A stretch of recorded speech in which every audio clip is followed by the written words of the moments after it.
Subscribe Muhammad Amjad Nadwi, Indian Islamic scholar. أعوذ بالله من الشيطان الرجيم بسم الله الرحمن الرحيم كذبت قبلهم قوم نوح وأصحاب الرس وثمود وعاد وفرعون وإخوان لوط وأصحاب الأيكة وقوم تبع كل كذب الرسل فحق وعيد أفعينا بالخلق الأول بل هم في لبس من خلق جديد.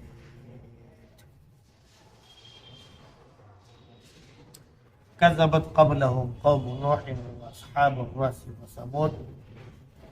سے پہلے نوح کی قوم نے اور رس والوں نے یعنی کنویں والوں نے اور ثمود نے جھٹلایا اور قوم عاد اور فرعون اور لوط کے بھائیوں نے جھٹلایا اور ایکا والوں نے جھٹلایا اور تبع والوں نے جھٹلایا. ہر ایک نے رسول کی تکذیب کی. میرے وعید ان پر ٹھیک ٹھیک پڑ. تو کیا ہم پہلی تخلیق کے بعد تھک گئے ہیں بلکہ وہ ایک نئی تخلیق کے سلسلے میں شک و شبے میں پڑے.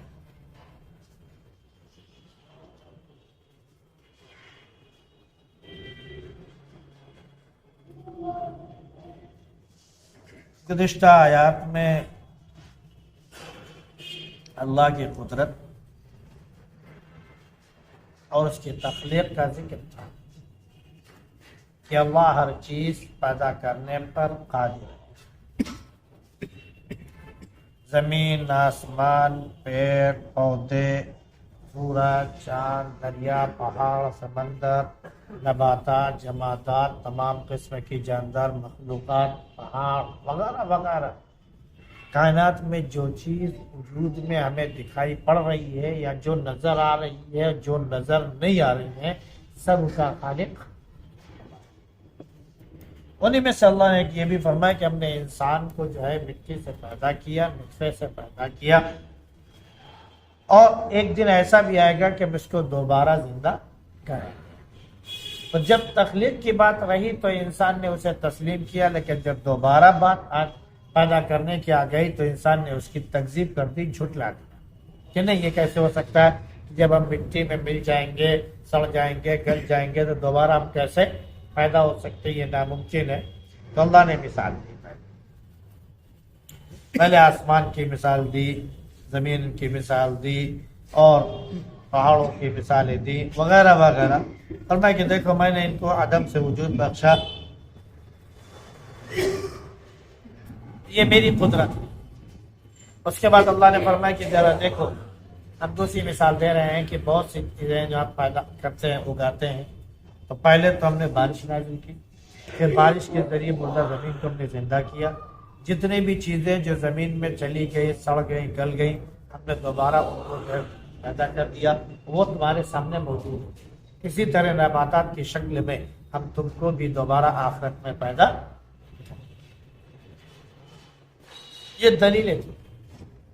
اس کے بعد ان لوگوں کو یہ بتایا جا رہا ہے جن لوگوں نے تکذیب کی، جھٹلایا اور شک و شبے میں پڑے رہے کہ یہ کیسے ہو سکتا ہے کہ جب ہم مٹی میں مل جائیں تو دوبارہ ہم پیدا کر دیں، یہ کیسے ہو سکتا ہے. تو اللہ نے فرمایا کہ صرف انہوں نے نہیں جھٹلایا بلکہ ان سے پہلی جو قومیں تھیں، جو قومیں گزر چکی ہیں، ان سب نے بھی اپنے نبیوں کی تکذیب کی، جھٹلایا اور جو ہے ان پر ایمان نہیں لائے. پھر مختلف اعتبار سے ان کی مثالیں دی گئی. پہلے نمبر پر حضرت نوح علیہ السلام کے قوم کی مثال دی. نوح علیہ السلام نے تقریباً 950 سال تک تو دعوت دی. بعض لوگوں نے کہا کہ آپ کی عمر ہی 950 سال کی، لیکن بعض لوگوں نے کہا کہ نہیں 950 سال تک صرف آپ قوم میں دعوت دیتے رہے، قوم کو اللہ کا پیغام پہنچاتے رہے. اس کے علاوہ آپ کی عمر تقریباً اگر دیکھی جائے تو 1300 سال بنتی ہے. اور نوح علیہ السلام کی قوم، اس کے بعد قوم عاد وغیرہ بھی، ان کی عمر جو ہے وہ 400 500 600 800 900 اس طرح ان کے عمریں ہوا کرتی تھی، مطلب 900 سال تک یہ جیتے تھے۔ قوم عاد کے بارے میں تو یہاں تک کہ بڑے بڑے لمبے قد کے تھے، یہ بہت لمبے لمبے قد کے، ایسے جیسے کہ کوئی کھجور کا درخت دکھائی پڑ رہا ہے، درخت دکھائی پڑ رہا ہو ناریل وغیرہ کا، ایسے یہ لمبے لمبے لوگ تھے۔ اور خود جب یہ ہلاک کیے گئے تو اللہ نے فرمایا کہ کأنهم أعجاز النخل الخاویہ، اور یہ ایسے پڑے ہوئے تھے جیسے کہ گرے ہوئے ناریل کے اور کھجور کے درخت پڑے رہتے، یعنی لمبے لمبے۔ ان کو نہ بیماری ہوتی تھی، نہ ان کے اوپر بڑھاپا آتا تھا، نہ ان کے دانت گرتے تھے، کچھ نہیں، یہ ہمیشہ جوان ہی رہتے تھے، مضبوط اور تندرست ہمارا تھا۔ اس لیے انہوں نے کہا تھا نحن اشد منا قوة، ہم سے زیادہ طاقتور کون؟ اللہ نے ان کو طاقت ابدی عطا کی تھی، تو اس لیے وہ ڈنکے کی چوٹ کہتے ہیں ہم سے زیادہ طاقتور کون ہے؟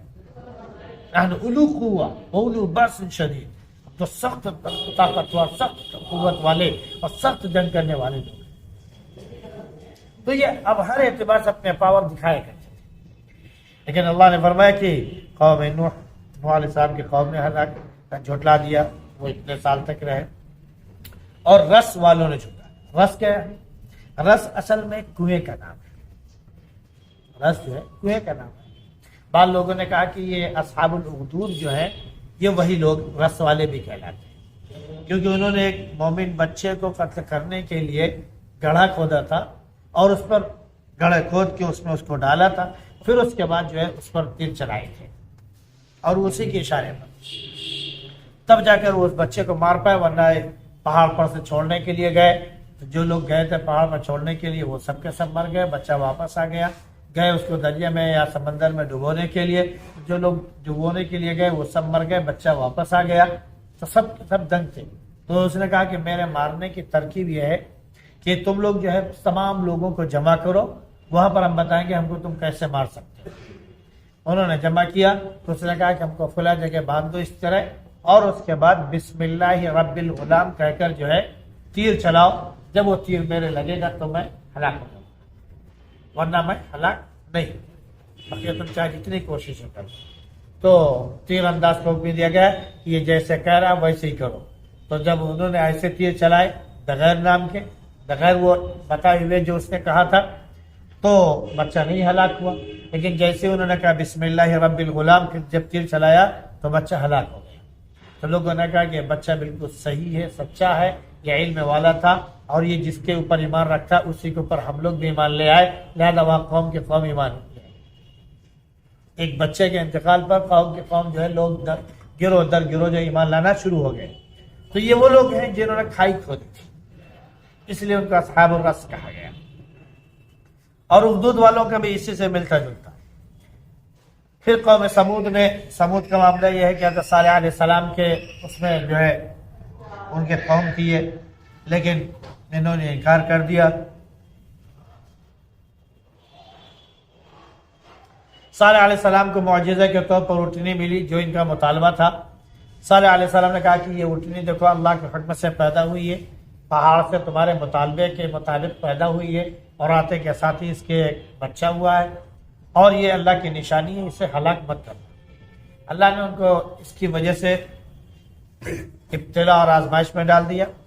نتیجہ یہ ہوا کہ انہوں نے ایک دن اٹھنی کو ختم کر دیا، کیونکہ اٹھنی جو ہے اتنا کھاتی تھی کہ ان کے جانوروں کے لیے چارہ ختم ہو جایا کرتا تھا، اور جہاں پر ان کے جانور جو مرگھٹ یا پنگھٹ یہ جو پانی پینے کی جگہ ہوا کرتی ہے، تو جہاں پر ان کے جانور پانی پیا کرتے تھے وہاں پر جب یہ اٹھنی جاتی تھی تو پانی ٹوبا پی جاتی تھی۔ تو وہ لوگ بہت پریشان ہوئے، پھر باری متعین ہوئی کہ تمہاری اٹھنی ایک دن ہمارے تمام مویشی جو ہے چریں گے اور پانی پیئیں گے۔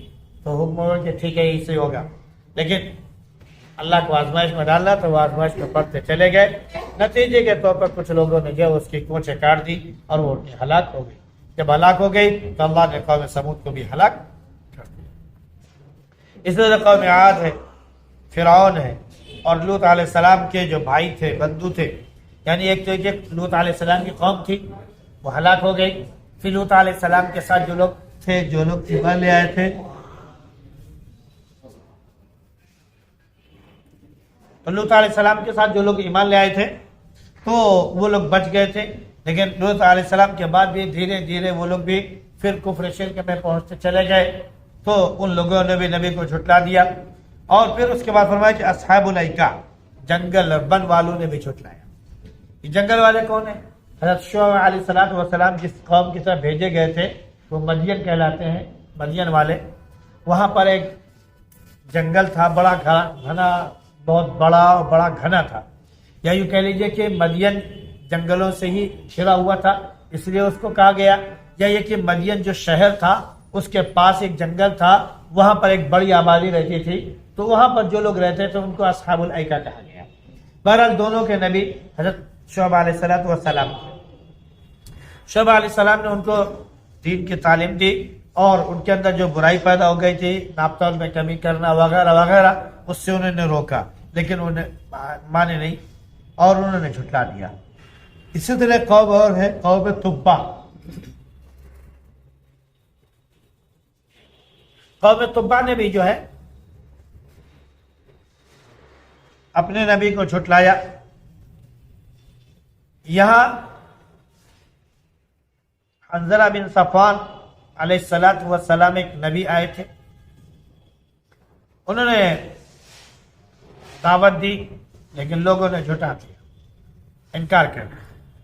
تبع اصل میں یمن کا ایک علاقہ تھا، وہاں پر یہ کہہ لیجئے کہ ایک شخص تھا جس کا نام ہی تبع تھا، اس کی وجہ سے قوم کا نام تبع پڑ گیا.